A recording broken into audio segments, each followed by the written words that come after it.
온라인상에서 불법 음란물 합성 등을 의뢰한 10대들을 대상으로 신상을 공개하겠다며 협박을 해온 범죄단체 일당이 붙잡혔습니다. 협박과 강요에 못 이겨 범행에 가담한 피해자도 있습니다. 이상곤 기자입니다.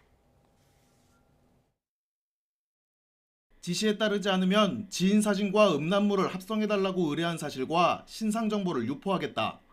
10대 청소년들이 SNS에서 이성 친구 등에 대한 음란물 합성을 의뢰하고 받은 협박 메시지입니다.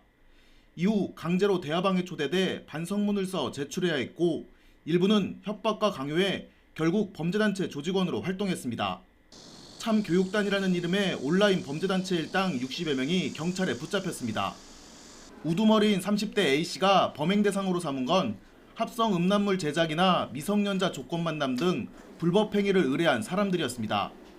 범죄를 교정하겠다며 기상하는 순간부터 잠자리에 들기 전까지 일거수일투족을 사진을 촬영해 보고하도록 했고 행동 수칙을 만들어 지키지 않는 조직원에게는 가혹 행위를 서슴지 않았습니다. 경찰 조사에서 A씨는 조직원들을 이용해 지시에 따르지 않는 10대 피해자 2명에게 알몸 사진까지 찍도록 해 전송받은 것으로 드러났습니다. 조직원이 대기를 거부하고 대화방에서 나간 피해자들에게는 실제로 합성 음란물 의뢰 사실 등을 지인 등에게 유포했습니다. 대화 내용 중에 처벌받지 않을 것이다. 공익 목적으로 활동을 하는 단체이기 때문에 처벌받지 않을 것이다라는 이야기가 수시로 있었습니다. A씨는 범죄단체를 탈퇴하려는 40명에게 3,100여만 원을 받아챙긴 혐의도 받고 있습니다. 채팅방에서 이뤄진 협박에 스스로 극단적인 선택을 한 피해자도 있는 것으로 전해졌습니다.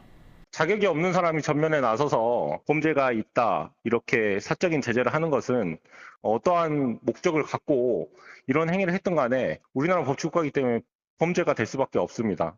조직원으로 활동한 10대 등 61명은 불구속 입건됐으며 A씨 등 주범 2명은 구속돼 재판을 받고 있습니다. YTN 이상곤입니다.